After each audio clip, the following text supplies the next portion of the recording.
all of them as well. What a move for the 48. Oh, look at this, and onto the straight they come.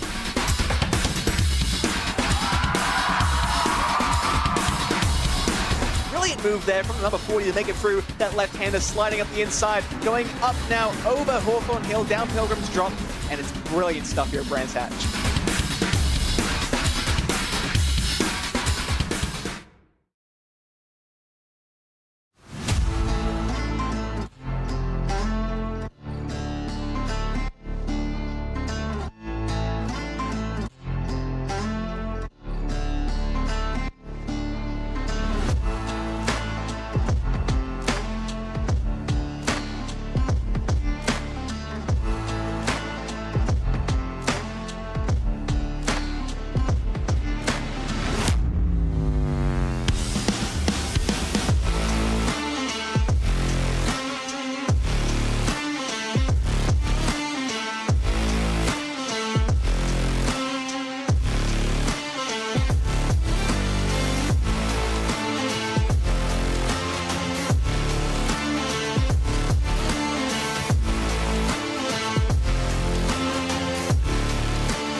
On days where plenty were changing, last week proved to be an all-important battleground. But here with the World GT Championship, brought to you, of course, with us here at RaceSpotTV, we are bringing the fun here into week 13 as we find ourselves in the opening, or the end of the opening third of this championship. Your World GT Championship heads down to the south of the Iberian Peninsula, over to the town of Portimao, because the Autodromo Internacional do Algarve now brings itself into full fruition. Good morning, good afternoon, good evening to everyone watching here on what is a Motorsports UK esports sanctioned series. My name's Jake Sperry, Jeremy Scott along with me for the ride here today. And Jeremy, I think the all-important key is going to be how these two races now look to go and be handled, not only when it comes to Pro, but to Pro-Am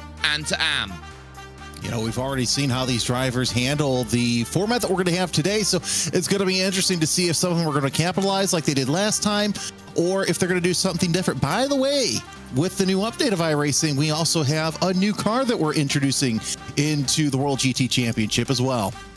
Absolutely, we'll be walking into GT3 Evos with the brand new Aston Martin, which will be jumping in. But here's what we've got. It's known as the technical here today in terms of the schedule. As we go to the Autodromo Internacional do Algarve, we will look around towards the mid part of the season, which houses itself with some very well-known tracks. Road America for the endurance, the Circuit 24 Heures du Mans as a technical, and then the Circuit de Spa-Francorchamps Machamp as another of the two endurances. Now that, in terms of a mid part of the season, screams, I've got to go and be at my level best. It really does, and it's going to be interesting to see what happens once we get past this top third, because now everybody's going to kind of feel each other out. They're going to know each other. But like I said, this new wrench you have in the Aston is going to throw some things into the equation, especially with the, the interesting facts that we see with the new models of the GT3 Evos here in iRacing for this next new season. Yeah, and seeing all of that in play is going to be big. Now, pro standings as they go, James Boomy was able to eke out a little bit of margin over the course of Silverstone, moving that gap from 2 points up then to 13 at the top ahead of Alexander Davidson. Ross McFarlane is in third position as Marley Joffe and Michael Evdoka fourth and fifth. Evdoka up to fifth with that big victory in race number 2 last time out. Harrison Crowther is in sixth with Joey Petrick seventh. Dennis Grabowski moving up into 8th position with Matthias Pirhanen in 9th for Altitude Frame Esports, and Adam Watson rounding out the top 10. Pro-Am here looks like a very interesting display here, Jeremy. It really does, because your defending champion who moved up into Pro-Am, Aiden Carter, now leads the points in their privateer Lamborghini. Then you got William Guthrie and Phil Samways knocking the door on the full tilt motorsport car. Of course, the full tilt V Motorsport is sitting in second. Eric Mushka and Michael Gray round out your top 5. Then you've got Lindmo, Griffiths, Archer, Walker, and Dickie Simnor, who, it's funny, over the past couple of weeks has said, you guys see my rear wing? So we'll see if Dickie's found his rear wing. Over then into AM, where Franek Sikorsky has a slender 6-point lead over Daniel McCauley in second position. Franek did really well over the course of getting the right reverse grid for him. Jesse Payne Wilkins is third with Ben Altria in fourth, who ran into troubles in the Full Tilt V Motorsports fourth place in category machine. Brian Loynes and Joe Coffin make up 5th and 6th with Jacques Eva and Paul Smith in 7th and 8th, with Elliot Roberts 9th and Benjamin Gregory for Boosted Motorsports going to be back in for today's action in 10th. Team Pro, as it looks, is starting to tilt a certain way. It really is, as WSR Esports with a little bit of a commanding lead, but we've seen how good these drivers have been out of that team, with Altitude Frame Esports sitting in second place. Then you've got Effect Simulations, as well as Altitude Esports by SimStickers sitting in fourth. Fifth goes to Racing Lab Esports, and rounding out the rest of your pro standings are Nomad, Atomic Esports with DCW, and Solpec Precision Racing. Over then to Team AM, where Full Tilt V Motorsports have the Control 757 over the 659 of Series 1 Racing. Full Tilt Motorsport and Altitude Frame Esports, Mr. Hedge, are there in 4th position, with Project 91 Academy Team 5th, Effect Simulations Club Sport in 6th, and Boosted Motorsports down a little bit then in P7, which will lead us over then to some very interesting starting grids, where James Boomy and Alexander Davidson, your top 2 in Pro, are on the front row again, with Ross McFarlane never too far behind in 3rd. Anders Meyer then is 4th with Michael Evdoka and Matthias Pirhanen then in 6th position. It then follows with Dennis Grabowski and Martin Toth 7th and 8th, with the first then of your Pro-Ams going from 9th position overall. That's Joe Newman with the Pro-Am Championship leader Aiden Carter alongside in the Lamborghini. Arthur Thurtle will be going from 11th with Eric Muxka then in P number 12. It then follows with David Mendonca and Michael Gray 13th and 14th, with William Guthrie going from 15th position and Daniel McCauley, the first of the AMs, in 16th. Brian Loynes will start in 17th, with Adam Watson in 18th position. You've then got Andy Archer and Josh Boot making up your top 20, with Dickie Simnor there in 21st and Tom Griffiths in 22nd position. Jesse Payne Wilkins and Ben Altria will have some work to do. They will go from 23rd and 24th, with Jack Osborne and Phil Samways on row 13. Ben Bennyworth and Franek Sikorsky a little down the order for Project 91 Academy down in 28th. Drew Fletcher and Louis Hesketh make up the top 30. 49 to get through today, so Byron Crawford and Joe Coffin will house the 16th row of the grid with Howard Hassan and Elliot Roberts in row number 17. Oriel Duran and Patrick Falconer will be 35th and 36th, with Jacques Eva and Benjamin Gregory then in 37th and 38th. Håkon Ida Lindmo will have a lot of work to do, with Paul Smith for Cracked Racing in 40th. Taylor Lane and Adam Hedgecock are in the 21st row of the grid, with Nathan Healy, the Irishman, and Lee Berridge then in 44th. Colin Sansom and John Roberts, the gentleman, will be 46th. 3 drivers with penalties unable to qualify the car. Adam Tompkins was one, along with Tommy Vedel and Chris Chatterton for Racing Lab Esports. Then in 49th position will be classified on the grid. Tommy Vedel will be jumped up to 38th. 30-degree track temperature, 23 degrees air temperature, clear skies, not much wind. Perfect day for racing as far as I'm concerned here, Jeremy. Yeah, it really is. And of course, nice dryish conditions here as we get our first of 2 races here at Algarve. And I really love this course. I know I've been saying it across the racing, but this is going to be an absolute test of these drivers. I think, unfortunately, 30 minutes is going to be an absolute dogfight. We'll see what happens in turn 1, lap 1, because as we know, if it's nice and clean for race 1, race 2, not so much. Let's see if they can get the yips out of the way early.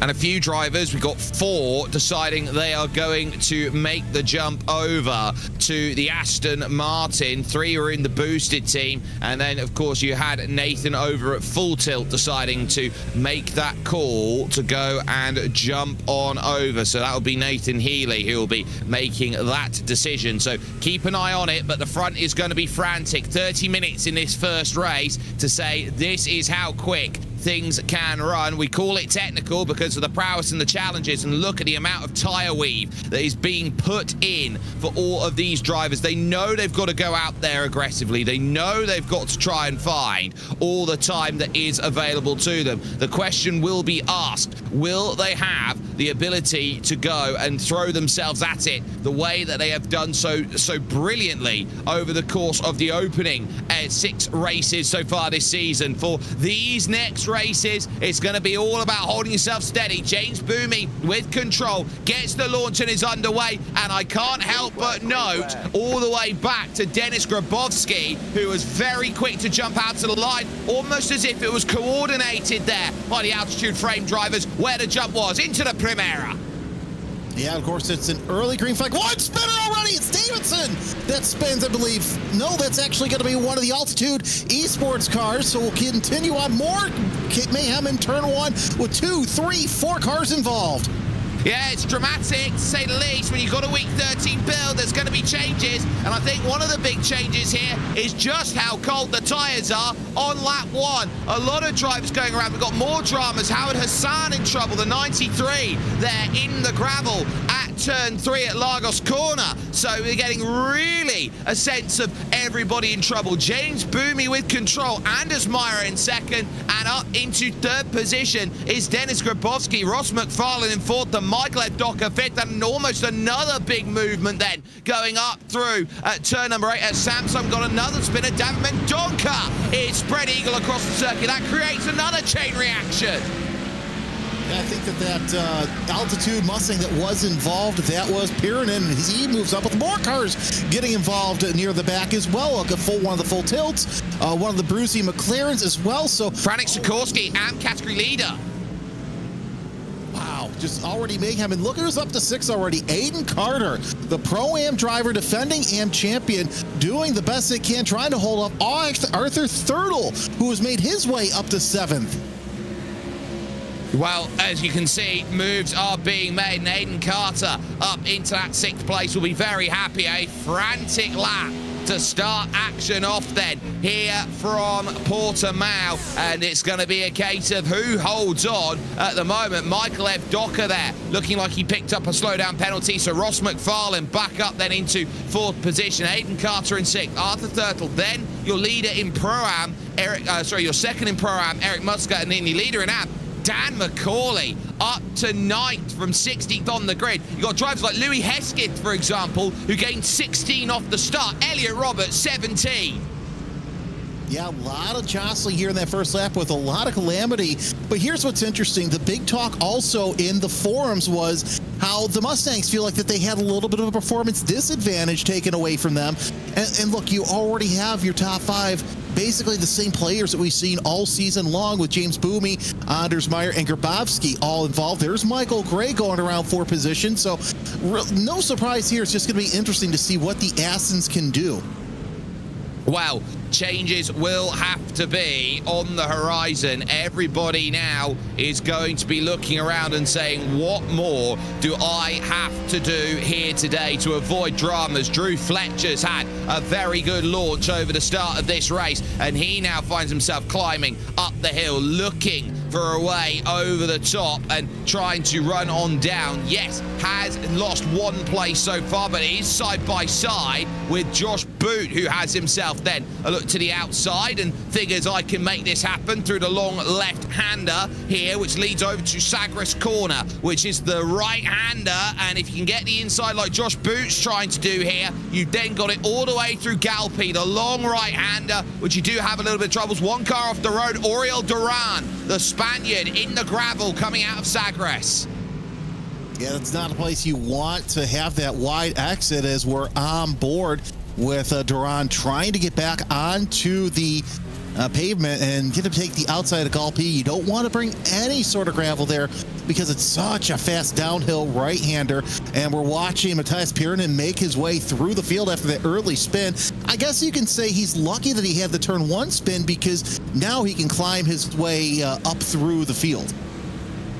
Oh, and a little wiggle there as focus starts to bring itself together. You can certainly see that McLaren wasn't wanting to play that much ball as they were working themselves down in. That was Håkon Ida Lindmo, who is there on the outside, dropping those places. Through goes Fletcher, through goes Boo. Adam Hedgecock in there as well, up 15. Adam Tompkins, your biggest gainer in the field right now, a gain of 22 spots from not being able to qualify the car. But Boomy in control, Meyer in second, Grabowski third. And I look around to where your biggest rivals are. Alexander Davidson working around the outside of what is a very difficult turn number 11 out on track. That's a pass on Dickie Simnor to get that place done, and that will put him up to 14th place. That was a fantastic move. High, wide, and handsome. His next driver to come up to is Ben Altria, though I have a feeling that with it being the same manufacturer, might be a little easier, but not as much as if it would be an own teammate. A couple of Fords up ahead, so you've got Altria and Griffiths up there as well. Davidson just falling back just a little bit, but nonetheless still able to close in as we see Altria trying to get around Griffiths for that position. That is an out of class, but still overall battle for 12th place. You see Altria looking to the outside. He's going to go side by side, and we're going to see a lot of these moves, I think, where drivers are going to try and go around Lagos, get side by side with somebody. Once they get into 4, the pass isn't going to be done. It's going to be very difficult to pass there, but you're better off tucking in because you can make an easy pass here into 5. Yeah, so the Full Tilt V Motorsports car looking to eye it up and manages to get a very nice run, then climbing up the hill. So Ben Altria can't find much more than that. So you got Tom Griffiths in front, Alexander Davidson then sitting on the rear of that. And this is where you're trying to pick up the opportunity. Going down through to Craig Jones' corner, immortalised after the motorcycle rider Craig Jones lost his life in and around that corner down the hill, and getting a clean pass up to Portimao corner, and it's comfortable against Ben Altria, who decides I'm not going to fight against it. I'm second in category. These are big points that I'm working with here at the moment, and I'll take them every single day and twice from Sunday. Certainly having a very good run of things at the moment to try and recover back into championship mode. Now it's Tom Griffiths' turn to now start thinking behind at what the likes of Alexander Davidson is going to figure out the pass, and I would say the biggest worry is going to be what you do. Spinner then as they go through. That's Louis Hesketh, who had such a great start to this race, in trouble, and he's going to get a tap from Paul Smith to say, no slow coaches here, out your way and over to the side. I'm sitting here rooting for Paul, trying to get that good pass done, especially on cameras. He's still side by side. And they're going to go 3 wide heading into Primera. Let's see if it makes it happen. No, Paul Smith going to try around the outside of the McLaren. Not going to make anything happen, but he is going to lose at least 1 spot to the Altitude Mustang right there. Yeah, so it's very tough when you find yourself in position. That's the pro Matthias Pirhanen, who, remember, qualified the car in 6th position. Another big snap from Louis Hesketh then, and that's going to bring Pirhanen a chance on the inside. Michael Gray will look down the inside of Paul Smith, missing the front. That's a modified if ever I saw one, and goes and gets the pass. So you can see 2 moves almost being constructed. Hesketh held on, but Michael Gray making moves. Yeah, Gray making moves early on. Oh, we get a little bit of a slide job there by Paul Smith. Save it. Oh, in the gravel goes our friend Smith as he gets out of there, but almost saved it. I think that one might, right there, could make the highlight reel. It can. It's a lot of places lost, but Paul was really working in the BMW to keep that in line. Very tough to manage, but it is so committed when you go through turn 7 into turn 8 at Samsung. Very easy for the car just to decide that it's not going to work. More full tilt on the battle as we look a little bit further back. A lovely amount of side-by-side action here as Josh Boot and Michael Gray continue on. Now here's the start, and this is where everything all went wrong. Cold tyres, turn 1, no contact. You can just look at it. 1, 2, 3. It's a case of, that's the sort of thing you put slow motion music to and decide, you know what, let's get the ballet out. Yeah, that was just so many things going wrong at once as we're watching just more happen here in this replay. There's so many things that happened in lap 1. We may have missed something, to be honest with you. Yeah, there we go. There's 2, 3, 4 cars ended up spinning there in 4. The back of the pack had some issues there going through Primera. So, like we said, it's week 13. The new model came out, so a lot of drivers still getting used to this. Yep, so you can see Sharks either gets a turnaround there from Paul Smith, and in a huge moment like that, they'll be asking a lot of questions over at Race Control after racing is completed. We see there David Mendonca's moment as he takes a little half tap through the middle of the corner, and that unsettles enough to turn around. How much contact is being made, who's getting caught up in it, and I think after this, we might see a lot of drivers finding themselves not qualifying next week. Sikorsky's view. Oh, talk about the miss right there. And unfortunately, he gets taken out there trying to miss one car, gets hit by another one. Just nowhere to go. Just wrong place, wrong time for Sikorsky. Here's Hesketh as we see the issues that befall him there as taking a look at, I think he's just going to snap here, which we do see that early on through Sagres. And yeah, does the snap and ends up going off. Thankfully, just missing the gravel.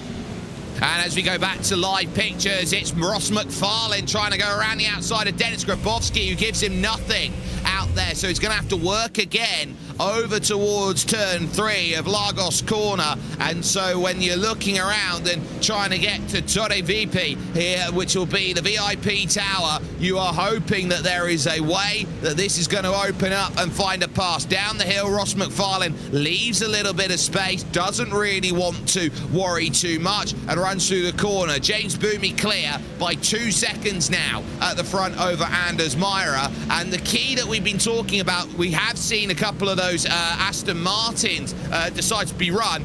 All these drivers will turn around and say they've got 1 car change between the start of the season and the end of the season. It's going to be a case of A, do you want to use it? B, is it worth using it?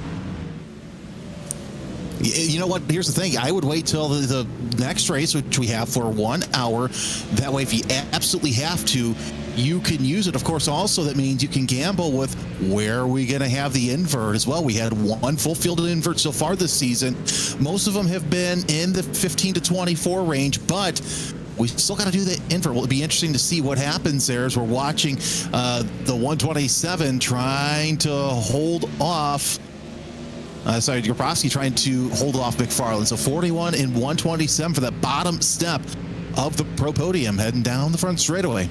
Yeah, and up the rise, and then they will descend back down the other side of it again. Effectively, this circuit acting as the younger brother to Estoril, for example, in towards Primera. Once again, no chance then in terms of the moves then for McFarlane on Grabowski, but throws it at turn 3. Says, I'm going to command the apex through the middle. It's going to have to go the long way around here.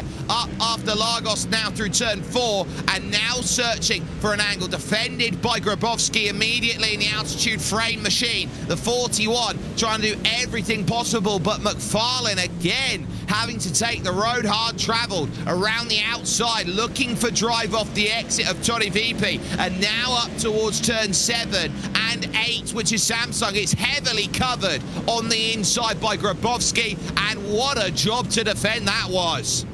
That was an absolute great defensive move there by Grabowski, trying to hold on to that third spot. Of course, look who's fallen back there as well. Evdaka has closed in just a little bit. Now McFarlane tries to look to the outside once again. He's not going to make anything happen. It's Grabowski is doing all he can to save that third spot, because he knows once McFarlane gets up there, it's going to be game over. Yeah, but the issue you got, if you're defending that aggressively, who are you bringing to the party? It's another WSR esports car in the form of Michael Evdaka, who, remember, is 5th in the championship here and is also wanting to try and score some points after winning the last race of the championship over at Silverstone. So this is very much the world of racing that Dennis Grabowski's got an almost impossible chance here to try and hold this back. He's done the job he wants. James Boomey's clear. They've given 6 seconds, and we're almost at the halfway stage of this race. But at least as it stands, Ross McFarlane here is stuck with a capital S, and he's hoping every which way that there's a way to go through. And I think he's going to have to be a little bit more choice about the way he decides to get this past. Here's Ben Altria eyeing up Tom Griffiths. Yeah, you definitely want to be careful on how you defend, not only in the eyes of race control, but in the eyes of your competitors as well. Altria really making a go of it. Ooh, is that a little wiggle I saw with that full tilt Mustang? Nonetheless, it's still a great defense here as well for position as Altria goes down into turn 5. Yeah, and you look around, Ben Altria 4th in the AM category championship, someone who will be clamoring for points, down 63 after a poor run of things when it came to racing action at Silverstone. But he'll be looking around. Jesse Payne Wilkins, nowhere to see. Daniel McCauley, yes, in front. Franek Sikorsky, nowhere to see. There are still chances to pick up points and to keep that championship in close runs. Also to keep in mind, Phil Samways is on the back of this group, and he is 3rd in category in Pro-Am in the championship. So Phil right now will be looking around at this thinking, well, who do I have to be in order to jump up and gain more points? And the answer he's looking at is William Guthrie, who I haven't seen William Guthrie here today, so he's a little bit further back. He's down a lap at the moment, so that's going to be troublesome. And then Aiden Carter's only ahead, so for the moment, Phil Samways will be very happy with this. Yeah, Samways will be very happy with that. I've been seeing Loins fall back through the pack, and that is why you see the replay just a spin on his own, that back end. Wanting to see what that gravel looking like. It almost taking out another competitor as he tries his best to safely rejoin. We'll see how race control has that. Remember, not only do you gain points for, clean races, leading the most laps, you also lose points for incidents here. So really your driving style kind of determines where you are in the point standings as well.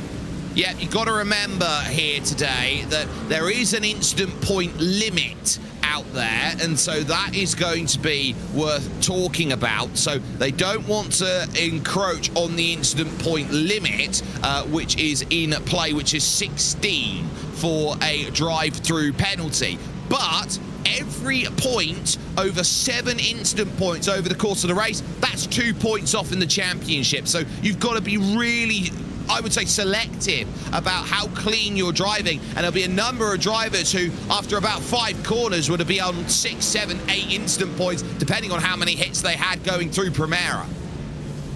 Exactly, because that's another thing. You know, the hits through Primera, the hits through Galpi might be triggered as well, because it all determines on how much of your car is over that rumble strip there, as well as your apex curbing. So a lot to think about, and of course these points can add up very quickly. As we see Perrin, and look at how many positions he's gained already, Jake. He's up to 21st after having that first lap spin, and like I said, I think that he benefited from spinning early. Granted, he's lost 15 positions from where he started, but I think, you know, being 21st right with about 12 minutes left to go is a good spot to be right now. Paddy Falconer leading that train, and there's the pass finally on Denis Grabowski, done into turn 1, and look at that, 2 for your mistake, Dennis. Through goes Michael F. Docker. Well, it's never the first one through the wall who looks the happiest. Michael F. Docker was very much an armchair general going through there. Yeah, that was an absolute wonderful pass as we're watching this Evdaka Grabowski McFarland battle right here. And that's what we mentioned. Watch out for Evdaka, because now he's going to hook up to McFarland, and they're going to make their way through the field. Now, they're still too far away for Anders Meyer's battle, but you know, they could hook up and draft in some spots to catch up. But look at already McFarland. He's got his eyes set on that second place, even though it's about 5 seconds away from where he's at. I'm just looking at the damage on the front of Alexander Davidson, because he's also in a battle as Grabowski tries to work away back into play. The front right wheel is so heavily exposed.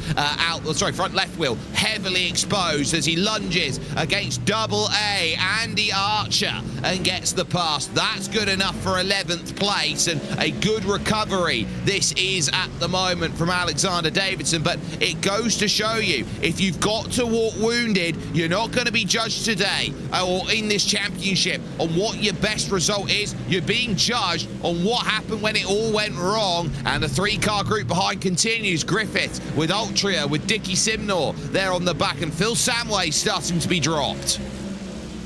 Yeah, that's not what Samway wanted, is to lose sight of this pack, but it might have to be, because look at how strong those Mustangs and, dare I say it, the Mercedes. You don't normally see the Mercedes working its way so high up the field. So great to see that. By the way, look who's in the top 20 now. It's Matthias Pirinen. Made his way up to 19th. So that Mustang has that full head of steam going on right now. Little search to the outside at Lagos, door half ajar. Dickie Simnor was looking for a way to just pivot down the inside, and I think Altria's got to be a little bit more careful about those. If you try and make the move, you've got to remember, when you're in a train, you're in a really tough position. I like to call it, Jeremy, Schrodinger's overtake, because you have to both attack and defend at the same time. Yeah, but where's the bell? That's the question I want to know. Oh, I don't know. It's going to be tough. It's going to be really tough to work it out, and I think you have to keep monitoring it, because you look, say, if you make one step out of line, now I'd say it's defensive rather than offensive at the moment. It's the battle between Altria and Simnor rather than Altria and Griffiths at this point. It really is, because, you know, of course, also Tompkins kind of catching up to this pack as well. So you've got this 3-car battle for position here between Altria, Simnor, and Samways. But Samways, he's all over the back of Simnor like a fly on some day-old food, working their way around into the back part of the circuit. So I'm interested to see how this is going to play out with less than 10 minutes to go. And look who's got to look to the inside at Simnor. Yeah, and Simnor's going to have a really good attempt at trying to get closer. Altria's got a really good run. I also want to keep an eye in front on 6th, 7th, and 8th at the moment, because they've got a really interesting battle right now with your leader in Pro-Am, your leader in Am, and Arthur Thurtle, the Pro, who is slap bang in the middle of all of this. What an intense battle this will be for all these drivers involved. You can see the Lamborghini that is in play. You can see there the Mustang that is trying to make that run, and there's the side-by-side and the throw down the inside. It's 2 places gone. It might as well be 3 here, as Griffiths loses out to Altria and to Simnor, and now Phil Samways gets back into the party. And that's exactly what he wanted. He wanted those three to really go toe-to-toe. As we're on board with Griffiths, Samways, the interested spectator, one toe out of line, and he might be in play for 15th, maybe even 13th, because these three cars have been going nose to tail the past several laps, but Samways losing just a little bit of ground in that Full Tilt Motorsports 11 as the field working their way into Samsung. But I'm interested to see how this middle of the pack field will take place, because this could also determine how far forward these drivers are after the invert.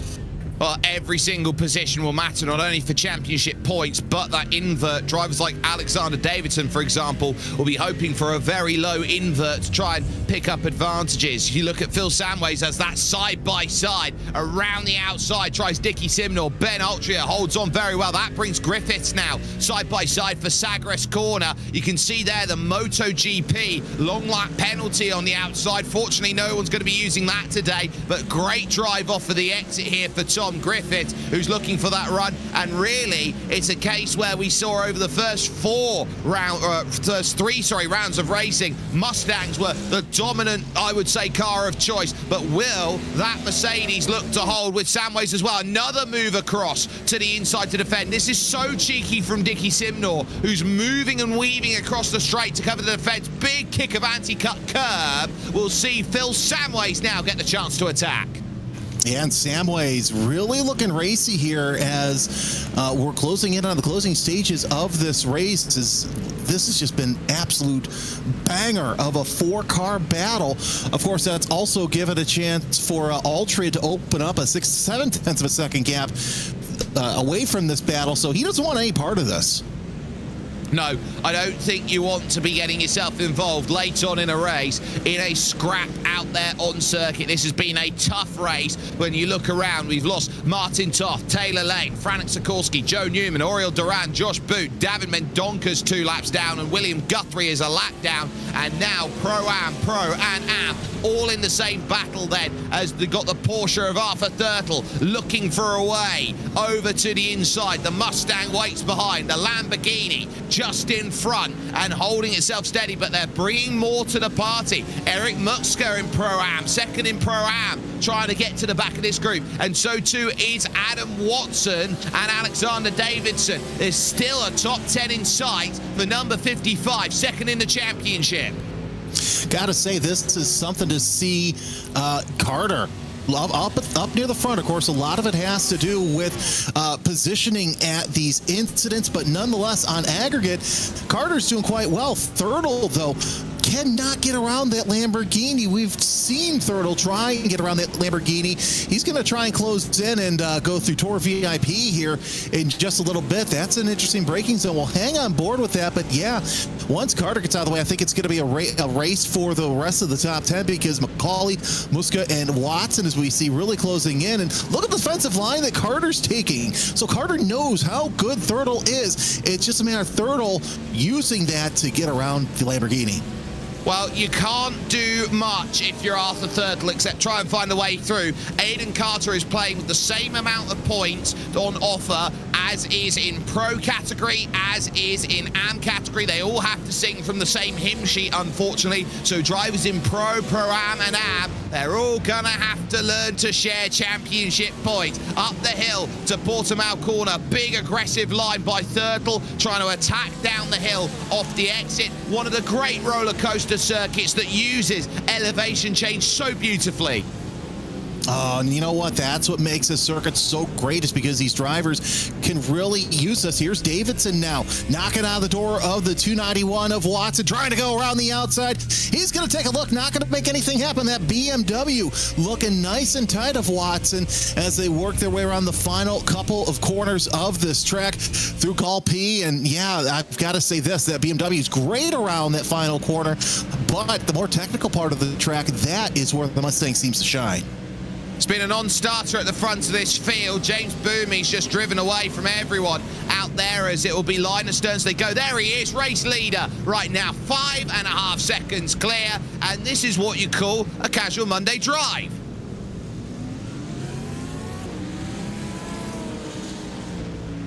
Up the hill, pushing now and looking here in 6th, 7th, 8th and 9th as it becomes this group. Eric Muxka, then the Slovakian, is joining onto the back. Macaulay holding himself steady, but unable to really throw too much of a haymaker on Arthur Thurtle as they work their way up the hill towards 7 and over turn 8 here. The tough right-hander of Samsung.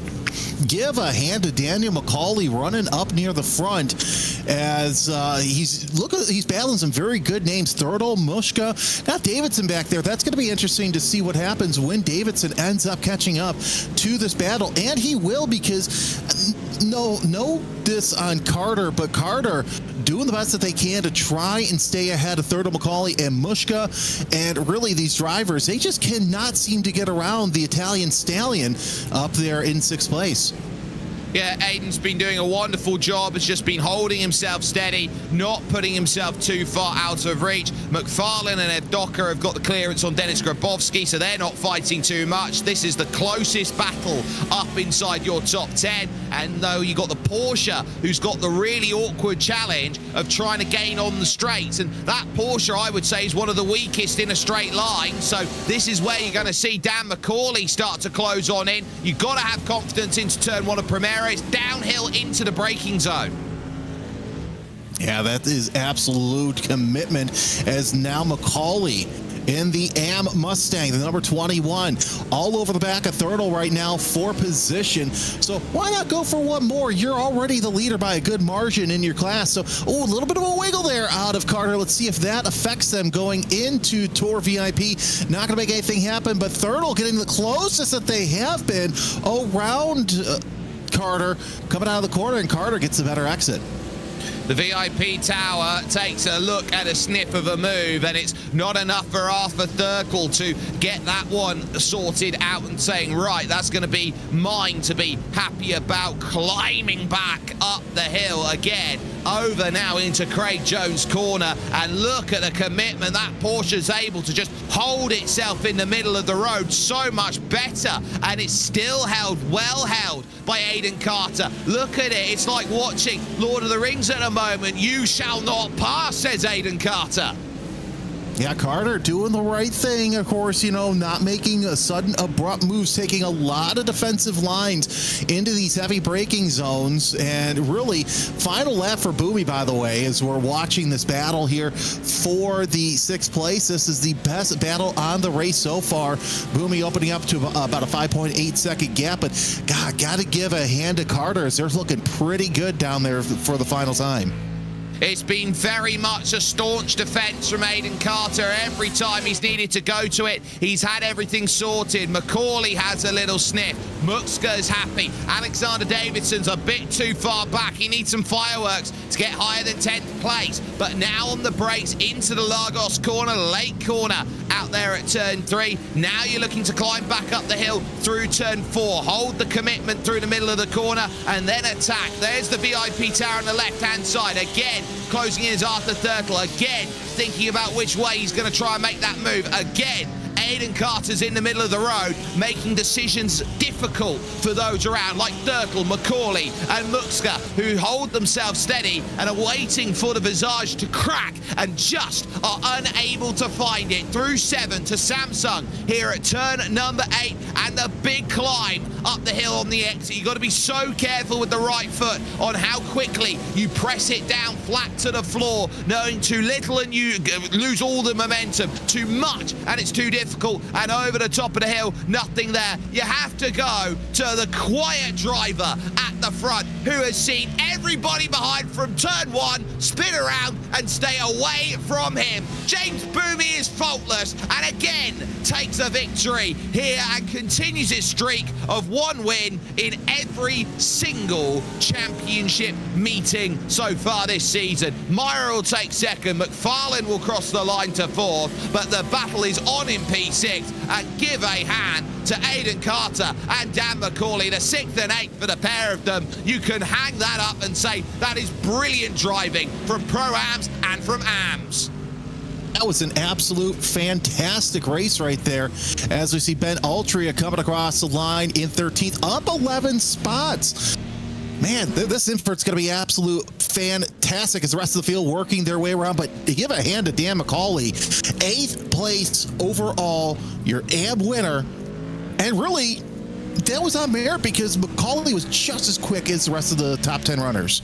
Oh, Elliot Roberts, was it slow? Trying to get through in the Was Cooking Racing Adventures car. So that is going to be a very slow run over towards the end. And I'm looking at the speeds here, 44 miles an hour. And I think he might be a little bit short on the number. Trying to climb the hill. This is going to be nightmarish if he's got no fuel left. 25 miles an hour and crawling over towards the line. This is tough. Look at the amount of positions that's going. He might choke out here before the end. This is a desperate clutch to try and get to line. The line's just there, and he just needs to find an extra bit of roll. 11 miles an hour only heading towards the line, and will just get a finish in on the books. That is as close as you can leave it.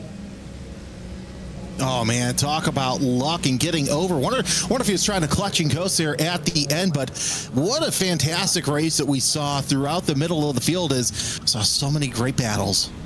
Well, there's only one way, and there is forward. That's the motto here around the Autodromo Internacional de Algarve, but we do have a reverse that needs to be figured out in terms of who will be stacking themselves where going into race number 2. So we'll see what it is as the spinning wheel comes around and looks to find a number. Is it going to stay on 25? It's going to be lucky number 17. What a run that will be for Adam Tompkins, who climbed 30 spots from 47th to 17th and will be on pole for race number 2 tonight. James Boomey gets it done by 7 over Anders Meyer, with Ross McFarlane in 3rd and Michael F. Docker in 4th for WSR Esports. It's then Dennis Grabowski and Aidan Carter 5th and 6th, with Arthur Thurtle in 7th. Daniel McCauley will take 8th ahead of Eric Muska, and Alexander Davidson recovering to 10th and critically recovering to 10th. Adam Watson will be 11th with Andy Archer in 12th. Ben Ultra will mean there are only 2 AMs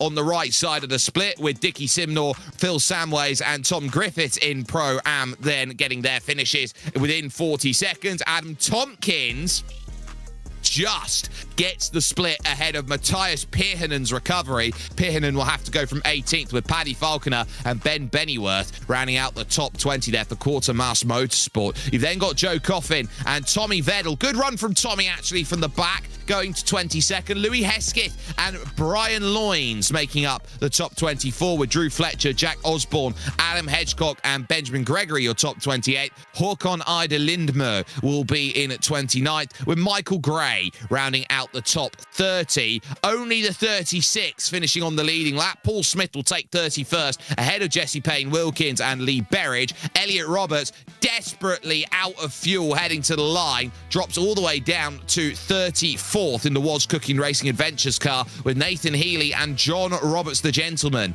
in 36th position. Howard Hassan would be the first lap down, with Jacques Eva and William Guthrie. Colin Sansom would also be 1 lap down and classified as a finisher. Everyone else would not, which would be David Mendonca, Josh Boot, Oriel Duran, Joe Newman, Franek Sikorsky, the AM Championship leader, Taylor Lane, Martin Toth, and then 2 non-starters in Byron Crawford and Chris Chatterton, who are unable to get themselves out and going for today's racing action from this first race. But that is going to be a huge run as they've gone through. And Jeremy, we've still got one more race to come after this. We really do, and it's going to be interesting to see what happens in the 60-minute race, because now we're introducing pit stops to the equation. Yeah, and because it's technical and you've got that pit stop, you're going to have to be a little bit more in tune. And it is one of the more unique pit lanes out there, because you've got to throw it a million miles over to the right-hand side, Jeremy, in order to just get yourself into pit lane, because you're so committed through Galpy. You're holding on. You've got the car buffeting about as you're trying to keep your right foot planted. And then you've got to continue it as you come off a Galpy corner. Jake, we're just so lucky that turn 1 isn't Galpy, because I think that would have been more of a struggle for these drivers. And of course, you know, Primavera, Tour VIP was a problem. So it's going to be interesting to see how these drivers now approach race 2. I think we're going to see a little bit more calmer race, knock on wood, but stranger things have happened with this series.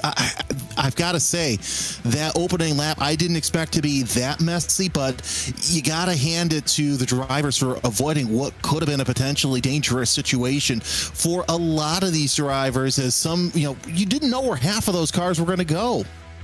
No, and they're lucky that this is an FIA Grade 1 sanctioned circuit, that it's got so much runoff area that drivers were able to just get around the problem. You look around at maybe some of the more national style circuits that you have the FIA Grade 3s. I look at where we're going to be next week at Road America. You would have not got away with that at Road America.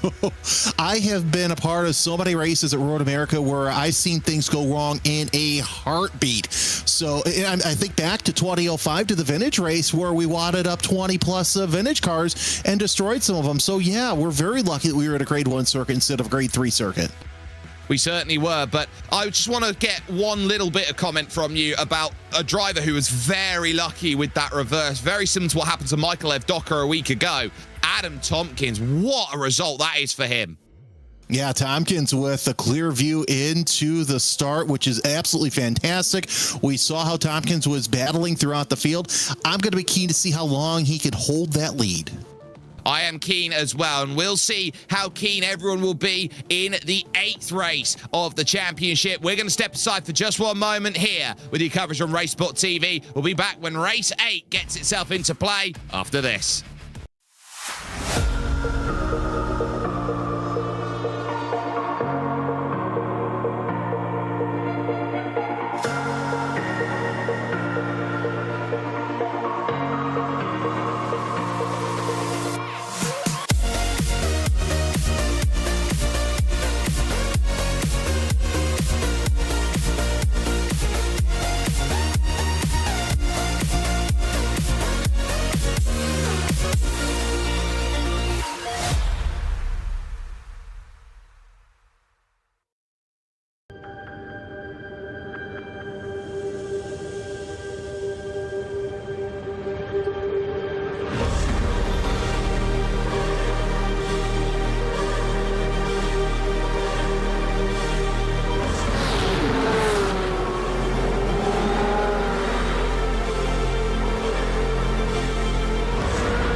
All of them as well. What a move for the 48.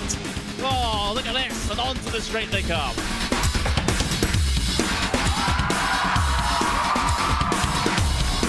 Brilliant move there from the number 40 to make it through. That left-hander sliding up the inside, going up now over Hawthorne Hill, down Pilgrim's Drop, and it's brilliant stuff here at Brands Hatch.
Well, we've had ourselves a sprint.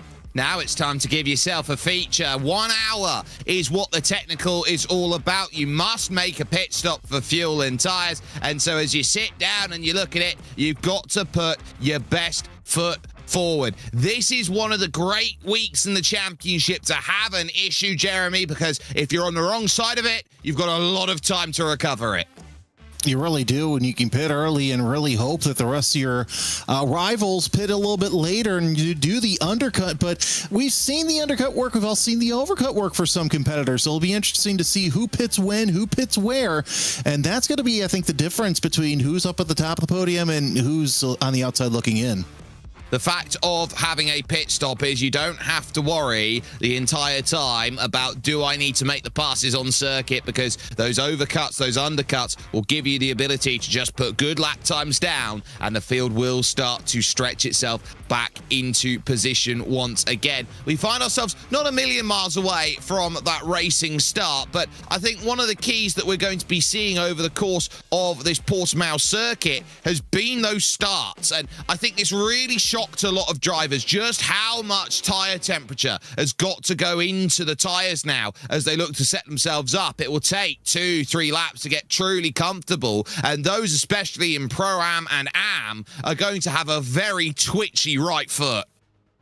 They really will. And of course, we saw how that twitchy right foot worked for a couple drivers in Pro-Am and Am, especially in the top 10. So it's going to be interesting to see what happens with these drivers. Also, you got to stop and figure, if you're the leader up near the front, if you get stuck in traffic, you might as well bail out and get some fuel and try and save your tires there for near the end. So a lot of possibilities can be run here. We saw even in that half-hour sprint, Jake, how the leaders were catching up to the back of the pack. So I have a feeling halfway through the 60-minute race, we're going to see some interesting strategies play out.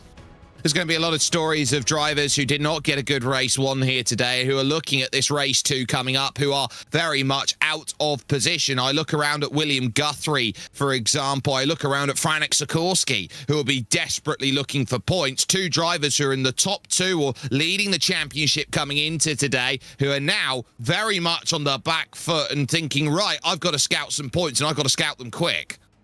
Yeah, they really do. And of course, the lap one, we got to stay away from getting too stupid on lap one. We saw, like we said, this is the first race of the new model for the GT3. So that had a lot to play in it. Also, the Aston wasn't as much of a factor as some of us thought it would be. Of course, we saw it qualify near the back, but it's still a new format for these drivers. We'll see what happens here with race two. We've got a 30-minute race under our belt. So I have a feeling they know how the tires are going to fall off. So they know about when the time to come into pit will be.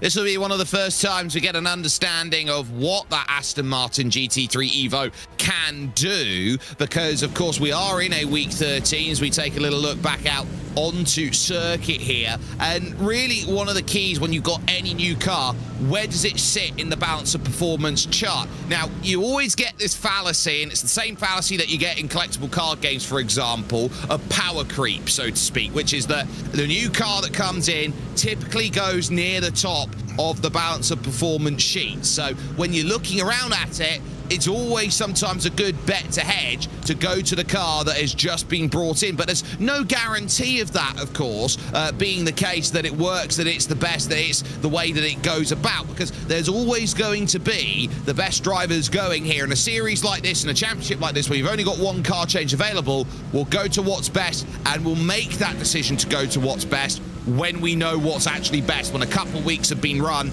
and there is an understanding of what that car can do. For example, when you go through all of the official races that will start the season off.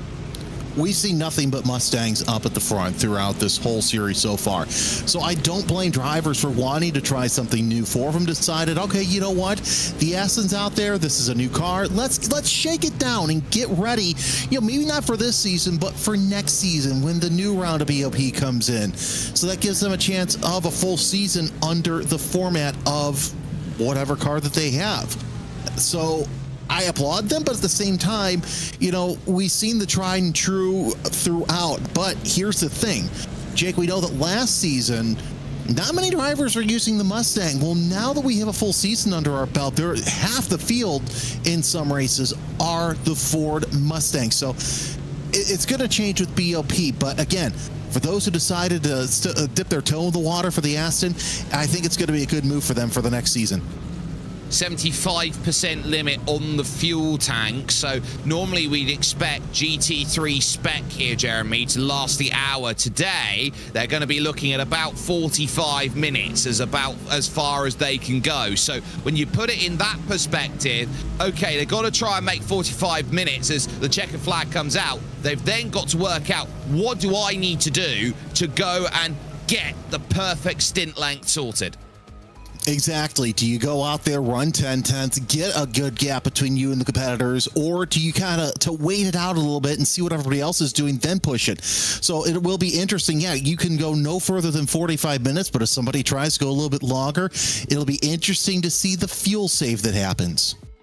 Well, let's take a look at your starting grid here. Adam Tompkins will have control then in this race going on. Round 8 or race 8 of the championship with Tom Griffiths alongside for company. Phil Samways and Richard Simnor will be going there. Dickie Simnor in 4th. Ben Altria will lead the AM category in 5th with Andy Archer, AA for Atomic Esports in 6th position. Adam Watson and Alexander Davidson 7th and 8th, and a great day for Alexander Davidson to try and recover those points now with Eric Muxka in 9th and Daniel McCauley in 10th place. Arthur Thurtle will be 11th as Aiden Carter will be in position number 12. Dennis Grabowski and Michael Evdoka 13th and 14th, and of course the incomparable Ross McFarlane in 15th. Anders Meyer will go from 16th in an all-altitude frame 9th row of the grid. James Boomy, who won in round 7 just a little bit earlier on, and Matthias Pihanen in 18th position. Down the field, you got Patrick Falconer for Atomic XDCW in 19th, Ben Bennyworth for Quartermass in 20th, Joe Coffin and Tommy Vedel then in 22nd with Louis Hesketh and Brian Loynes in 24th. Drew Fletcher for Series 1 Racing. Drew Fletcher there in 25th as Jack Osborne is 26th. Adam Hedgecock and Benjamin Gregory 27th and 28th. Two drivers who know each other very well in terms of how long they've raced against each other. Håkon Ida Lindmo will be 29th with Michael Gray rounding out your top 30. We've got 45 racing here in this race as Paul Smith and Jesse Payne Wilkins will be on row number 16. Lee Berridge and Elliot Roberts will be 33rd and 34th with Nathan Healy and John Roberts in 36th. Howard Hassan and Jacques Eva will be on row 19 as William Guthrie and Colin Sansom will round out the top 40. David Mendonca and Josh Boot will be 41st and 42nd, meaning Oriel Duran, Joe Newman and Byron Crawford make up the 45. And critically, as far as going through, no Franek Sikorsky in this round 8 of the championship. So a clear seeding of championship points here. But look at that track temperature. Look how much that's gone up by comparison. In sim time, 3:22 in the afternoon, 39 degrees track temperature. That's a little bit on the hotter side. Now, it really is on the hotter side. No surprise that we saw this temperature rise. It is a little bit drier as well, so we'll see what happens in the game. But again, I think the tires will come up just a little bit better. As take a look at the track temperature, yeah, it's much hotter than it was when we started race 1 not too long ago. Yeah, we're sort of on the radar of about 80 degrees Fahrenheit at the moment in air temperature. It will go up to about 81 out there, and the wind consistently blustering in from the southeast, which means that they're going to have a cross tailwind along the front stretch. And a circuit like this, where you get some areas of the track that's sheltered, other areas of the circuit that's quite exposed, you are going to feel those gusts of wind around this place, especially as we are not a million miles away up here in the hilly region of Portugal to the coast. We're about 5 kilometers away from it, so you can always catch a blustery breeze at just the wrong time out there. So there will always be a concern to be had on what is going to be going on for everybody out there. So with control of the field with Adam Tompkins, he's got one clear goal in mind compared to the driver in 8th place, Alex Davidson, and maybe even the one in 7th, Adam Watson. Build a margin and try and run away as quickly as possible with that. You can in fact see there the ocean back there as you take the look from Sagres corner over towards Galpi. With drivers like James Boomy in a fairly good position, Ross McFarlane, Michael Evdoka, Dennis Grabowski, you feel that you've got to make some positions early, and you're going to have to hope for carnage behind to try and hold out as far as everything goes. But the pace will be in the control of Adam Tompkins as soon as the BMW M2 pace car will take its pull off to the right-hand side, will jump itself into pit lane, and these drivers will now be waiting. But Adam Tompkins waits for nobody. A very early jump looking to cross the line, and will get underway as the green flag gets its go. Tompkins with a great launch, Tom Griffiths in second, Phil Samways fighting about there for third as they will rush on down into Primera for the first time. A lot more calm and cautious from most drivers as they go through, as they all look to try and pivot for an angle through. Into Lagos corner they go. No surprise there. Samways makes his way up into second place. Griffiths falls in between he and Simnor's. Davidson methodically working his way up the field. He's up to 6 right now. We're trying to get on Archer. As a look at Griffiths trying to go to the inside. Not going to make anything happen. This is where things are going to get very dicey as we go 2-3 wide. Some drivers making a very late dip into Tour VIP, but so far so good as we work our way around with a clean and green lap for the first part. Yeah, we've got a few drivers pushing against each other and saying, can I hold? As we look at James Boomy here, who's got a grandstand seat for Anders Meyer versus Ross McFarlane here, through Craig Jones and up to Portimao corner at turn 10. Is this going to be a case of where do I go? Where do I find the move? On the brakes up the hill, just about a scramble between them as a bit of gravel has been kicked up there on the left-hand side, but nothing too major. Tompkins in control, but Alexander Davidson's making good progress. He's through on Andy Archer, and look at the moves being done even just behind them right now. Paddy Falconer, Matthias Pirinen and Louis Hesketh. Yeah, looking pretty good so far. Archer trying to hold his own, but trying to go around the outside of Davidson. And you got Watson, who also wants a piece of Davidson. So this battle for fourth getting really spicy here in the opening part of the race. But give a tip of the cap to Adam Tompkins up front with Samways and Griffiths trying to go side by side for that second spot. Wrong side of the train for Michael Evdoka, but trying to deal with Aidan Carter. Full position, Carter gets his job done, so too does McFarlane, and so too tries James Boomy against Anders Meyer. Full position, there are looks in front as well as Grabowski jumps down the inside of Arthur Thurtle. Full position, and it's critically going to be about, can you maintain this level of pace and scrappiness in the early stages? Evdoka now wants to go on Thurtle in the Porsche. We'll look around the outside, try and get it done. A little bit of door given to Evdoka, but that Mustang can handle it. It's a case of being shoved out, the Porsche doing what it needs to. Yeah, Evdoka using those flashers all he can. Now Carter is playing the part of passer as they're trying to go around the inside of Evdoka. It's going to be a little bit harder than it was to defend Thurtle because we know how fast those WSR Mustangs are, as once again Evdoka just trying to use all the flashes. I don't think he used any of them in this previous race, but wow, look at Carter getting racier and racier for position. Yeah, so you've got to keep yourself alert, knowing that every place is going to be fought for, especially when you got Ross McFarlane behind you and James Boomy. They're the overall championship leader, so there is a lot to be gained in terms of holding your own and making sure that defense is played, and that Lamborghini is trying to do what it can to hold itself steady and in station as they descend down through Galpi corner, attacking the curb as much as possible to try and get this run along this very long front stretch, the prime place to see passes done here today. There are going to be looks aplenty, and that is Alexander Davidson then, close as you like to Tom Griffiths, but as they go, it's the scrap just in front of Carter now that starts to give that intrigue and interest. Evdoka and Thurtle and co as they start really scrapping up. Look at that lunge. That was a fantastic lunge by McFarlane as he gains a spot. And of course, also watching up at the front as well as Altria. That's the battle between Altria and McCauley. Both of those two front runners in the AM class. Look at that side by side as Altria gets around McCauley for the time being. Now 3 wide for position as Grabowski wants to play.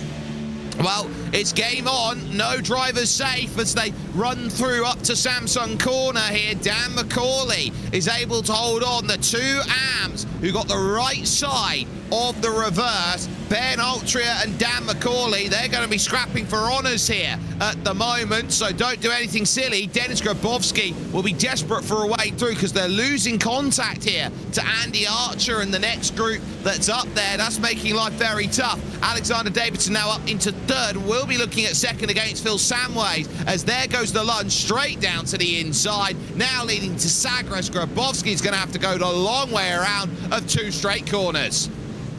Yeah, and of course, you take a look on our timing tower. They're really dancing there for that 9th spot right now. Altria with the lead, but I wouldn't be surprised if Grabowski does not want to play follower right there. So through Gall P.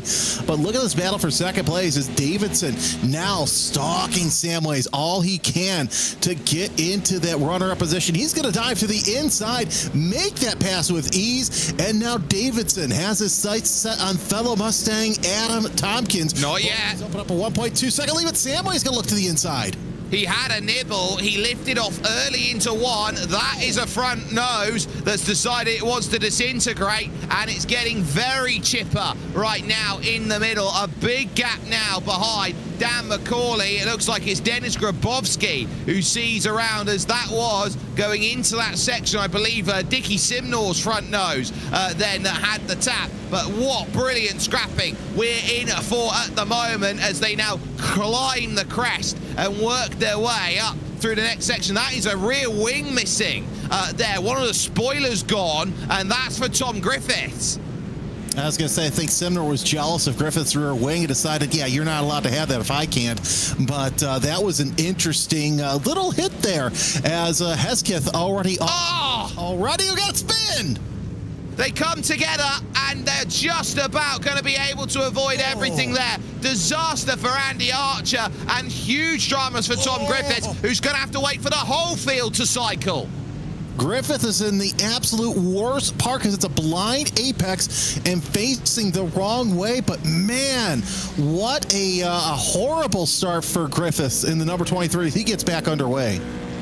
All those places gone and may need an early pit stop at 45 minutes to keep in tow with everybody else. Top two clear at the moment. This is what's going on between Watson and Simnor. There's the tap over the crest as Archer was trying to work around the outside. Now watch this, just enough room for everyone to go to the inside. Did take a tap from one of the WSR esports cars, but everybody had to try and work a way through. So there's Dickie Simnor now behind Adam Watson, but your top two now, we got a battle for the race lead. Alexander Davidson has caught Adam Tompkins.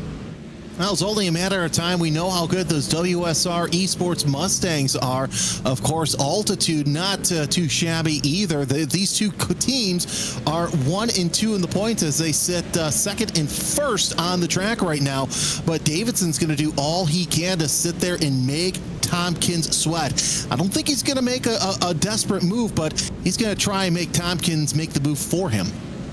Well, Adam Tompkins is no slouch. He's a driver with a very hefty amount of iRating, and he is definitely very quick in a skip barber. But here in GT3 spec, I think he's found a little bit of a match against Alexander Davidson. WSR Esports is one of the premier teams that's always out there trying to challenge, and that's very defensive to the inside at turn number 11. Now through 12, it's going to be Davidson around the outside, almost trying to get shoved out. Forces his way up the inside at Sagres, and that is the race lead changed.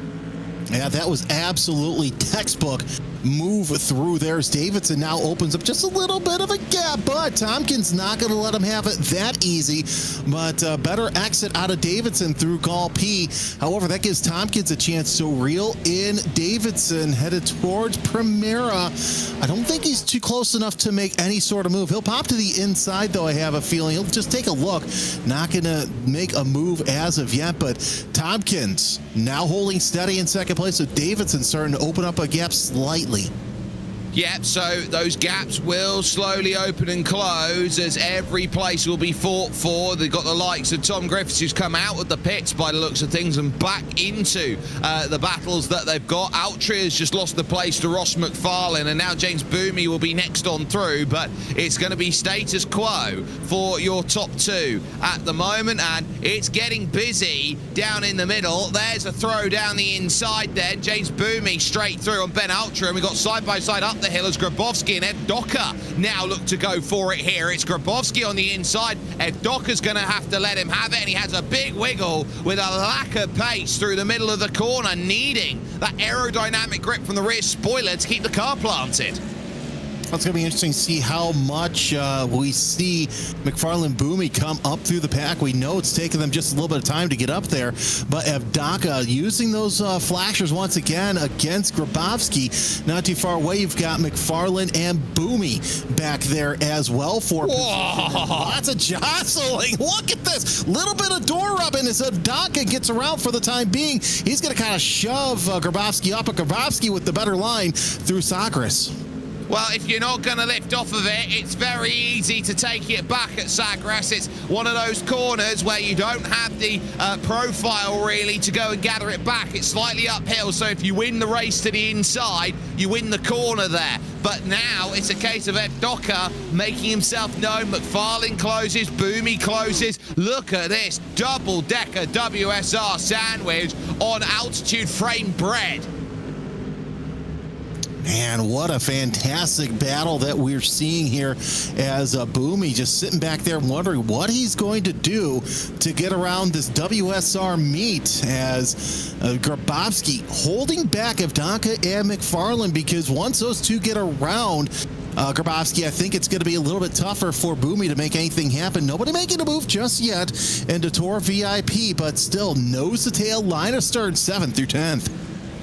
Well, they are going to be trying to look at catching the two in front. Dan McCauley leading Am, and of course Dickie Simnor, who is second place in Pro-Am at the moment. So some big moments to try and chase. Phil Samway's currently leading category as far as it stands for Pro-Am, and will take a huge amount of points if he can stay in third place after the opening 11.5 minutes worth of running up the hill to Portimao corner. And for the moment, there's going to be a little bit of calm, a truce between these four. They realise that they could just go race for it each and every single corner, but there's strategy that needs to be put into play. For example, can you siphon a little bit of fuel off staying behind someone to save a lap? That's the key right there, is trying to save off the draft. We know that fuel saving is key in the draft, so we'll see if any of these guys decide to go for it, or like Evdaka, gonna try and go for the pass. We also see Boomy right under that rear wing of McFarlane, but ahead of these two, you've got McCauley, Simnor, and Watson all in some sort of battle here. Also the battle for 26 between Boot and Linmo taking place, but look at this. McCauley going to the inside of Simnor. He's going to take the 5th spot. Listen, Dan McCauley says the best defense is a good offense. Huge lunge to the inside. How do they not get into a 3-car wreck there? Grabowski, uber aggressive. Ed Docker picks up some scraps around the outside of Dickie Simnor. And now here's McFarlane and Boomy going at it too wide as well. This is going to be a race down onto the brakes. Too wide, nearly 3 deep. Oh, it's Noah's Ark all over again. Oh, it almost looks like that they're going for the racer, being side by side in one row. Daka all the way up to 7th. Anders Meyer now into the picture in 11th. He's a couple seconds back, but if they keep racing like this, Jake, I have a feeling that Meyer and Simnor back into it. Oh, Simnor with the slide. Another good save that we've seen here today. A great save, but again, another tap.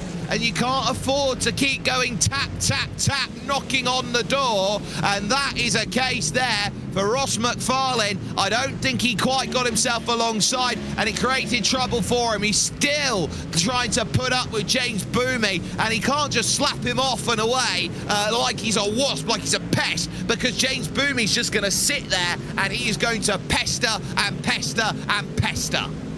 Could it be a feature of desperation for McFarlane? We saw how good Boomy was in race 1. He wants to get ahead of Boomy, but still have that pit stop. He's opened up a 3-4 car length gap through Gall P. However, I don't think you can keep Boomy behind you for too long today. He might go for the sweep. No, you can't bottle him up. He's definitely trying to go, but he's already 11 seconds back of his main challenger, Alexander Davidson, for the championship. So he's understanding that this is a tough day today, and it's his two teammates in front of him in the form of Evdoka and McFarlane. He's going to have to try and work a way around. I think he's going to have to do something clever here to get himself into position. And if you want to be a traditionalist about this right now, I'd say at the end of this lap, pit window's open. Yeah, when do you pit? Do you pit now and get out of traffic and kind of build up your speed, or do you just wait? If I'm in the top 10, I'm waiting, because you never know what's going to happen through this field. We've seen some strange things happen, especially in the middle of the top 10, as Hassan goes around Hesketh. As Hesketh looks like that he may have come into fallen off just a little bit. Last car now on the lead lap, about 1:17 behind our leader, Alexander Davidson. But this is absolutely fantastic racing as Boomy. He's caught up to McFarlane once again. Going to try and make something happen. Yeah, so there's always going to be positions to fight for, and we see that it remains close then in this group. And Dan McCauley's lost the place now to Dennis Grabowski, so that has certainly played a factor in the way that they've gone about things now. Evdoka will look next in order to try and get by. I want to keep an eye on some drivers who started outside that top 17 invert who have done well, and the two names that are cropping up, Michael Gray and William Guthrie, who have a combined 11 and 18 place respectively, as it looks like someone's gone off a little bit there. I wonder whether that was Paddy Falconer. That looks like it is Paddy Falconer as we look at the replay, and it is the sixth. Well, Josh Boot, sorry. That's all right. Boot's still falling off as Paul Smith has gotten around Boot for 30th, and looks like would not be surprised to see Boot make the early dive into the pits. Here comes Evdoka, though, and McCauley battling for position. They're going toe-to-toe like they're in a boxing ring, but the boxing ring here is at Algarve with guardrails instead of ropes. Up and under and down the inside goes Michael Evdoka, and that puts him up into P6. He had to work for that one through turn 4, and McFarlane can't have a search to the inside because he's busy covering off the line that James Boomy wants to try and get through. This is what you find. A good driver can hold you up for over a second a lap around a circuit like this, and normally it's said you need 1.5 seconds a lap's advantage to go and construct a pass. Jake, 2 laps ago I mentioned watch out for that 20 of Anders Meyer. Well, look at how close he is now to James Boomy. One wrong move and he could be in this conversation for the lead. As you see McCauley, McFarlane, Boomy all going nose to tail as we were shortly on board with Meyer. There's a lot of gravel kick up that's come up on this lap, so they have to be careful about running over through to Sagres. A big wiggle through the middle of the corner for Ross McFarlane, and now James Boomy inside of Galpy will finally get the pick unlocked. He needed that one. He was desperate for any sort of excuse to die for it, and James Boomy now has license to go against the AM category leader, Dan McCauley. And that's what championship drivers do. They make moves like that, and no matter where they are on the circuit, give a hand to James Boomy, as that was an absolute fantastic move. Now he's got to get around Dan McCauley, which, of course, what colors does he have, Jake? Well, he's got himself the blue, the white out there, and he will be looking around and saying those colours of the Mustang are very much in Scottish trim out there at the moment. This is going to be all about holding yourself up and saying, what can I do in a group like this? You've also got a battle on for third that's just changed positions. Adam Watson through on Phil Samways. Yeah, Samways, a great race from him in 4th place as Watson opened up just a little bit of a gap there. You're seeing the number 11, and got to tip a cap of him because look at well, actually both him and Watson. Watson, the BMW, a Mercedes of Samways. You don't see them up too much as it seems like it's just an American domination with a lot of blue ovals up in the top 10. Yeah, they certainly have proven dominance out there, and it's a case of who can keep themselves steady, knowing how much of that has come into play. But there are a lot that can be gleaned from the German manufacturers. For example, the BMW is one of those cars that definitely plants itself very well, and the Mercedes has a very good cadence through the higher gears. They're now trying to navigate by John Roberts here. The gentleman is a bit of lap traffic and is going to dive into the pits quite wisely to take his stop. Here comes James Boomy, though. He'll pick that off and say, no problems at all, Dan. You got caught with the traffic at the wrong time. I'll just take the inside, and I'll take the place into Primera. And of course, if Daka's going to make that car just a little bit wider, but also Grabowski could back himself up, as now we see McCauley having Ross McFarlane go around him. So McFarlane is just doing all he can to stay as close to Boomy as he can, but I have a feeling that once Boomy gets into clean air, once again, it's going to be game over. Anders Meyer there was in a position going through turn 4, sliding about like nobody's business. It was like watching a child realize he's going to get the video game he wants. He was gimme, I want that one down the inside, turn 5, Toddy VIP, that's my place, and he gets the pass. Correct me if I'm wrong, but didn't Meyer just cut his blue oval in half over the past weekend, because he's now in a BMW? Yeah, that looks like that's going to be the one change needed. So going over to the BMW for the rest of the season, it might work, it might not. So that's going to be a very reactive move then to make that change. And I'm not surprised to see many drivers making changes around week 13 or the like. These couple of weeks, I think, is why the one change is going to be so important. It really will be, because, I mean, Meyer's been running up near the front. The X factor, of course, has been McFarlane and Boomy. So we'll see if this works out for Meyer in that Racing Lab Esports BMW. That's going to take some adjustment for me to get used to, because I'm so used to saying Racing Lab Esports Mustang. But he's starting to lose McFarlane and Boomy, as well as Avdaka. No surprise there, but he's been tight in the battle with McCauley. So we'll see how long it takes Meyer to get up near the front. Of course, pit strategy also has a lot to do with it. Yeah, and they are losing time to Alexander Davidson. He's now 6.5 seconds clear at the front of the field, and they've lost 3 seconds in this group trying to get by the Racing Lab Esports car, +7, but still desperately trying to work. Now, the key is going to be the next group that they catch, which is Adam Watson and Phil Samways, and Dennis Grabowski has just caught the back of it here, so it's extending out a little bit here, this group, but it's still very much close together in the sense of that you will see those drivers like Samways, like Watson. They are going to be on the losing streak very soon if they're not careful, seeing some incredibly fast sim racers try and go by them.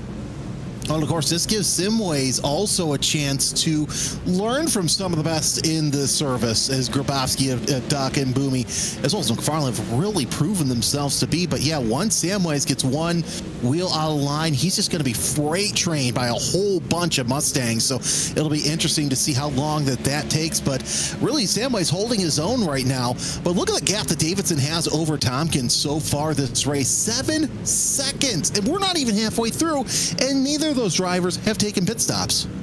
No, and I expect that we'll be seeing that in about 20 minutes time from the majority of the field. We'll see a small pit stop here, a small pit stop there from many who are going through, and a lot of the pro-ams right now in the middle of the top 20 at the moment. The likes of Andy Arch, Eric Muxka, Jack Osborne, who's made good progress over the course of this race. Tommy Vettel is in the middle of this too, but for the moment it's all about closeness, and you can see there Grabowski is eyeing up Phil Samways. Which way do I want to make it happen? Turn 3 at Lagos, aggressive on the brakes, lunge down the inside. Samways gives him a mile of room. There's a tag on the exit, but that was a bit too deep from Grabowski. He's now going to have to command the corner on the exit. He gets a bit of a slide. Look at the run from Michael Erdoka. 2 tyres in the grass to make the pass. Down the inside, they lean on each other. Look out, because there goes James Boomy. He'll steal the lot.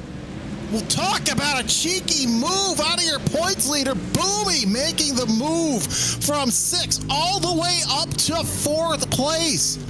Oh, no, he won't. He gets a massive hit in the side. Michael Erdoka gives him a massive shove back, and Meyer's him back in the pack. That one I don't think was fair play as they got their way through, but Erdoka there overcooking it on the brakes, and now we're seeing Team Warfare in full display. Grabowski, McFarlane now through. We'll take another look. Oh, it's just very ill-timed there from Michael Erdoka, and I think he knew better.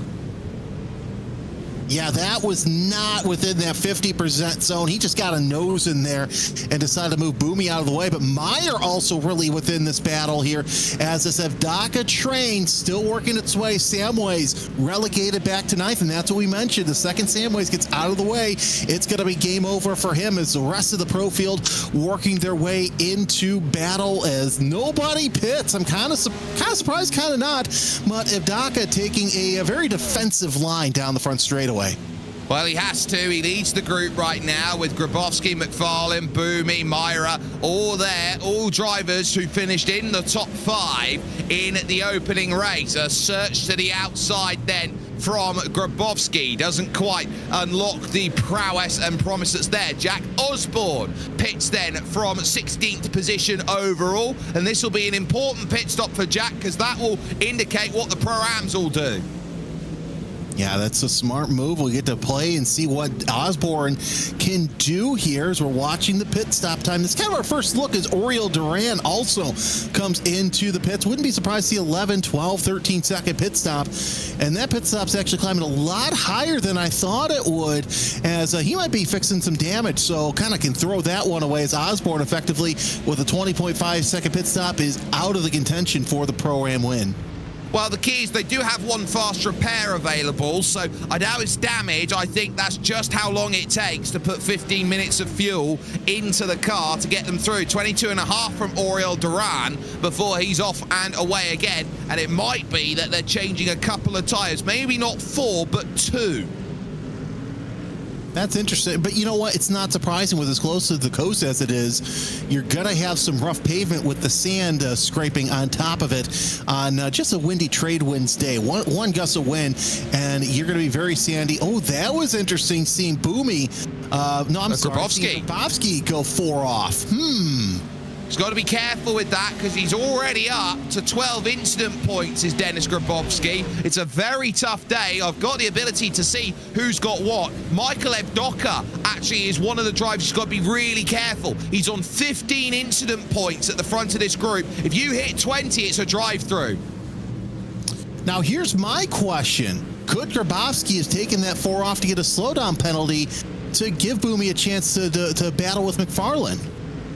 I think he's all right for the moment, so I wouldn't say he's got too much to worry about at this moment. I think he got away with one over the curb there, so that might be something to keep in mind. Grabowski's got away with one. What he won't have got away with, though, going over that section, though, Jeremy, I wonder if you agree with me on this, is the fact that the more you attack that curb and stuff that's not asphalt, you're going to get into some dirty circuit. You're going to take a couple corners to see that get scrubbed off.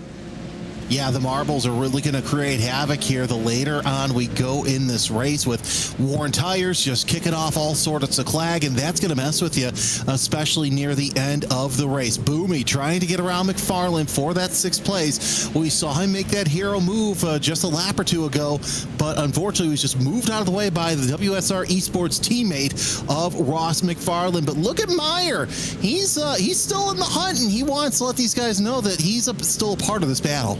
And keep an eye behind because Matthias Pirhanen might want to join this soon. He's trying to work away past the AM leader, Dan McCauley here. And the Finn against the Scot at the moment will have a very tough battle with it. It's like watching McRae and Gronholm in GT3 cars at the moment as they now look to try and sort themselves back up onto the main straight again. And now it's Ross McFarlane's turn to have a little cheeky look into the mirrors. Get wide through turn 1, Primera, and not find anything there. Now you're going to have to cover your 6, Ross, because as they dive into the corner, he has another little cheeky look that doesn't work. But the more you start having a little jab here and a jab there, there's going to be James Boomy who's going to look for any way to go through. And of course, we saw how wiggly Grabowski was coming out of turn number 4, so that might have a part to play a little bit later on in the lap. But Evdaka also holding back this train. He is the leader of this train, but he's also keeping an eye on Adam Watson sitting there in 3rd place. You saw him briefly up at the point in 3rd place. There he is right there, now just leaving your screen. And I have a feeling that if Evdaka has some tunnel vision, Grabowski might be there to pounce. And Dennis Grabowski will want to try and run his way forward as quickly as he can. He knows how critical it will be to gain these places up over the top. Look at them use all the road at Portimao corner. When drivers are learning this track for the first time, they only go about halfway before making the turn. They go right out to the outside of that circuit, allow as later a braking zone as possible up into Portimao corner that allows the descent down the hill. Yeah, and that's going to be key here a little bit later on in this race as we see Boomy all over the back of McFarlane once again, not making a move, but I'm wondering if Boomy's thinking it's just a little bit too early to try anything. And once again, there goes Grabowski tight around the inside of that apex curbing, but it gives him a good exit coming off onto the pit straight as everybody still single file line of stern. I see that Watson just going offline a little bit to make sure that Evdaka doesn't close in on that draft, which I wouldn't be surprised would be a move that Evdaka might make. Dennis has got to be careful about that. That puts him up into 14 instant points. We're only just hitting the halfway stage of the race. So these drivers, I think, have learned to settle down because the front of the group can't afford to giddy up. No, they've got to really buckle down now that we're halfway in the race. I think that's when the gloves will be off, probably with like 15 look at minutes Watson to now. go. Oh. Well, this is the key here. They've got Adam Watson now. They've just caught, so this will be for third position. So Watson's going to go through the train, and suddenly the numbers are 3-2. Altitude frame against WSR Esports.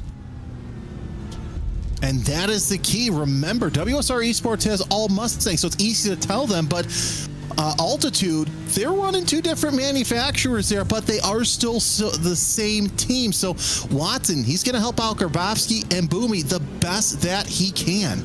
Oh, not with a line like that. Not with a look like that. Door just shut by Watson. And Evdaka's got to defend now against Grabowski. Oh, you've got to be a lucky, lucky lad to not have incidents like that as they go through. Small searches continue on, but Evdaka there saw an opportunity, and that was brutal from Adam Watson. Well, did you see McFarlane? He was going left, going right on Grabowski. So that made so much of a closure as now we see Evdaka go to the inside. Look at that defensive mood. Shoves Evdaka all the way down. Watson does the pit wall. I'd say there's probably 3-4 inches between those two drivers. Now they make contact. Oh, this is fantastic between them. Watson's trying to hold around the outside. He forces more contact, and he gets turned across the nose. And again, over he goes as he runs on through. Evdaka was there having to fight for it. And the key to all of that, they know Evdaka's got not many points, so they're going to make him work for everyone. How much do you want to lose them out there? That's the game that they're going to play. To the outside, tries Dennis Grabowski. The hold is still in place as McFarlane, in all of that, chose to pit.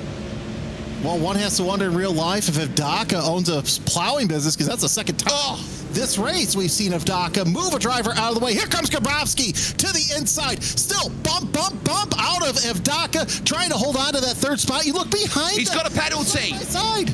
He's got a penalty, and McFarlane's got a penalty as well in the pit. So this is huge. McFarlane was caught speeding. He's got 50. Round goes Evdaka, and the contact dispatches him out. Grabowski now with a penalty. What an interesting turn of events, and now we see Boomy sitting there in fourth place. But look who's in third. It's the BMW of Myra. I think this here in Portugal has seen some of the best sim racers in this league lose their head. There's the contact that turns them around, and there will be a very, very stern debrief from Andy Shield and the team at WSR here, and the likes of the World GT Championship, and as Myra threading the gap and finding a way through all of it. Well, I know in the driver chat last round it got very spicy. Would not be surprised to see the gloves come off here at the end of this race as Samways closing in on Piernan. Oh, look at Piernan in fifth place. He has made lemons out of lemonade of lemons, because he has had some absolute horrible starts, and now he's sitting in fifth place throughout all the mess and mayhem around him. Matthias Pirhinen will say, oh, freebie, I'll take that every single day of the week, and we'll know that it will matter everything. Phil Samways now to 6th, Adam Watson in 7th, and Dan McCauley in 8th place and in a full middle of a pit stop window. The only driver who I think's been able to keep away from all of this, funnily enough, is number 55, Alexander Davison. He's had no dramas, 12.5 clear at the front. Well, and that's what we've seen out of this race is whoever's leading, gone. They're like a rabbit, and now they're getting chased by the Wolves as Tompkins and Myra sitting there in 2nd and 3rd. I mean, granted, they're so far back, but one bad bobble in the pit stop could be the difference now. Let's see what Davidson, Tompkins, and Myra do for their lead. And I'm not counting out James Boomey either, because when you do, that's where he proves you wrong. Exactly. There are a lot of drivers out there who will be thinking about all of this going, this is exactly what we were looking for. Big drivers in this championship running into troubles who will now have to scramble to go and get points. Ross McFarlane, by the way, all the way down in 32nd as in comes Samways to come in and make that pit stop, trundling down pit lane speed, just a calm 37 miles an hour. Yeah, perfect time to pit right now. Let the mayhem ahead of you kind of settle itself out. As Samways gets down into his pit, he'll come down shortly and now make the stop for the required pit stop with 25 minutes left to go. And with that pit stop, it'll be a case of fuel, maybe tires. I doubt it, though. They will be able to last an hour. I don't see them on the jack, so no tires will be the call. As you can see there, just running on through in the middle of all of that into turn 1. Drew Fletcher then, the AM against Michael Evdoka, the pro, and so they will continue on. Evdoka's served his penalty, by the way. 22 instant points he finds himself on, and so he'll be looking around at that, trying to see if he can get himself to continue on here and get this pass. Drew Fletcher should be an easy pass, should be the key word. Some also amazing gainers out there as it continues on between Myra and Boomey. Joe Newman up 30 at the moment, and up 26 is David Mendonca. Man, that's a name we haven't said all day long. Good to see him up near the front as Coffin comes into the pits as well. That battle that McFarlane was in has dropped him all the way back to 30th. And that's just the penalty. That was 40 seconds in the lane for speeding, and it has dropped him a mile down the order. James Boomey with a great run of pace now looks at Anders Myra, thinks I can have you into Primera, decides better against it going into the corner and saying, what can I do? And now running through turn 2, can I get Lagos turn 3? Nope. I'm going to just sit in and try and work hard, because in all of that, they're only about 2 or 3 seconds behind Adam Tompkins. After all of that battling, they were 10 seconds back of Adam Tompkins. Yeah, no surprise there as Tompkins really looking pretty good so far this race, and I think that invert really helped him out as we're watching this battle here between Boomey and Myra. This is the battle for 3rd place, and really, in spite of all the issues that Boomey has had, even a 4th place with as messy as this middle part of the race has been is going to be a fantastic finish for the points leader, and it's going to be damage control for him as well. Yeah, and damage control, damage limitations, it's always what we see from the technical, and with a reverse, drivers who do well have to prove they can overtake it as well. This isn't one of those championships when you sit down, Jeremy, and the fast drivers are quick because they know how to hot lap, they know how to give themselves a gap, and they know how to work it. You have to make moves in this championship. You have to have great card craft, and that is what makes a great champion when it comes to the World GT Championship. It really does, and Boomey has just been ticking off all the boxes.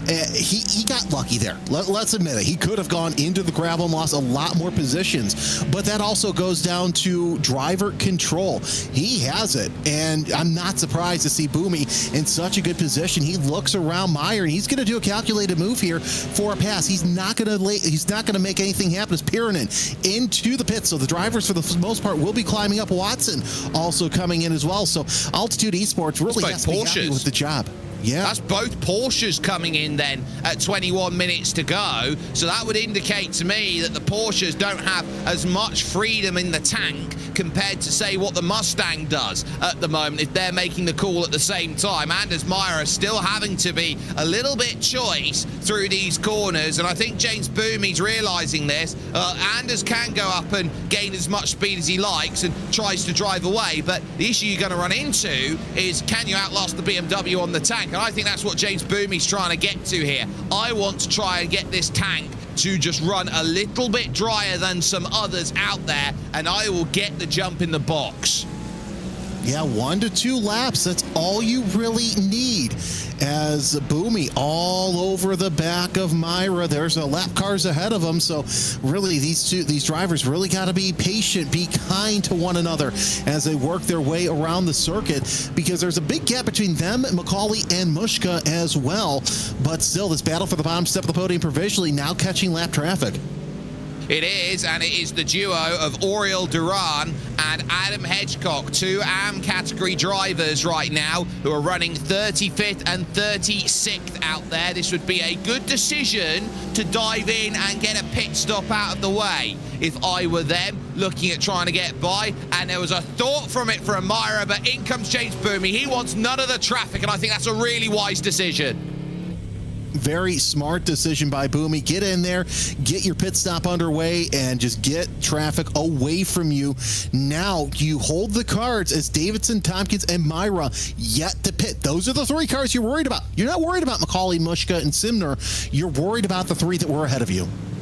Yeah, and as we know as well, through all of this, there still needs to be a pit stop from the likes of Michael Evdoka, who had to come in to serve a penalty and was not able to take service in the box. So that will be another game changer out there for how this race is going to go. James Boomy just leaving the pits right now is going to be on pace, and so by comparison, he'll be out just behind Evdoka on track, ahead of Drew Fletcher and Matthias Pirhanen. Well, as we expected, a little bit of a gap.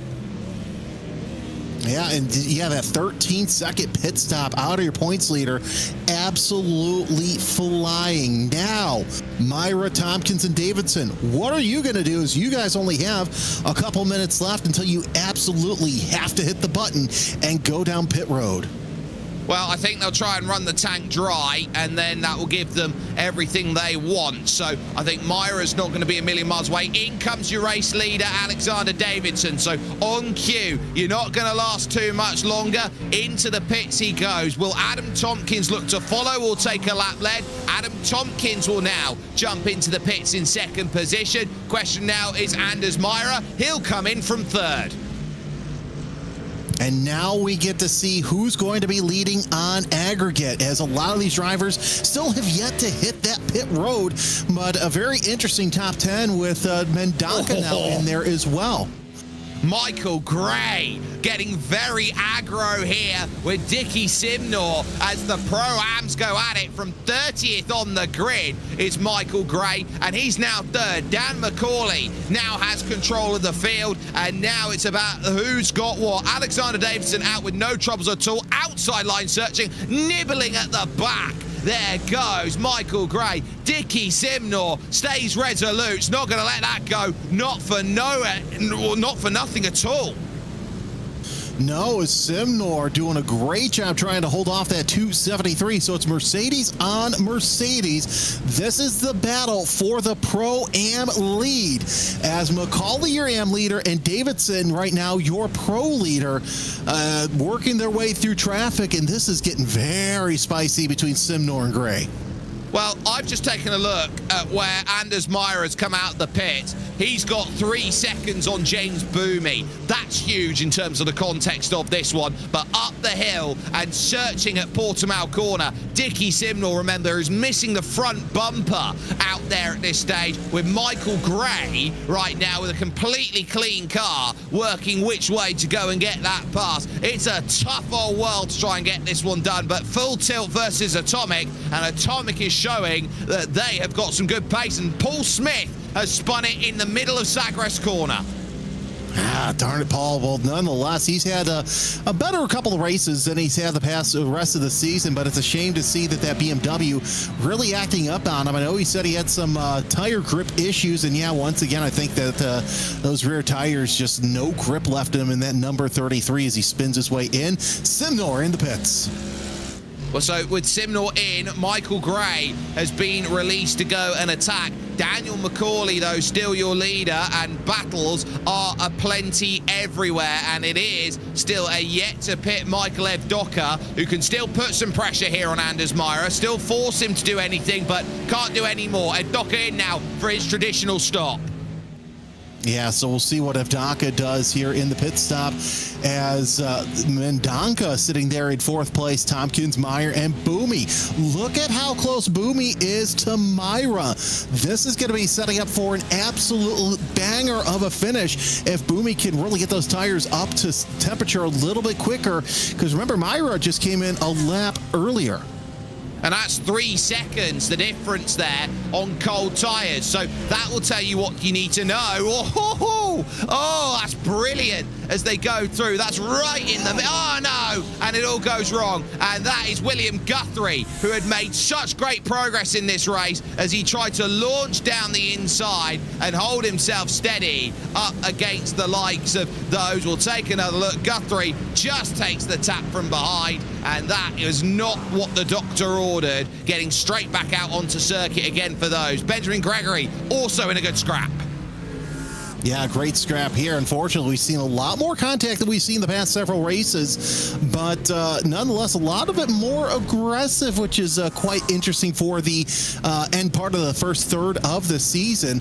And look what you got back there. You've got an Aston actually being very competitive. That is the 113 of Ben Gregory, who we've been following there in that boosted Aston. So looks like that they're finally starting to find their footing in the closing stanza of this race.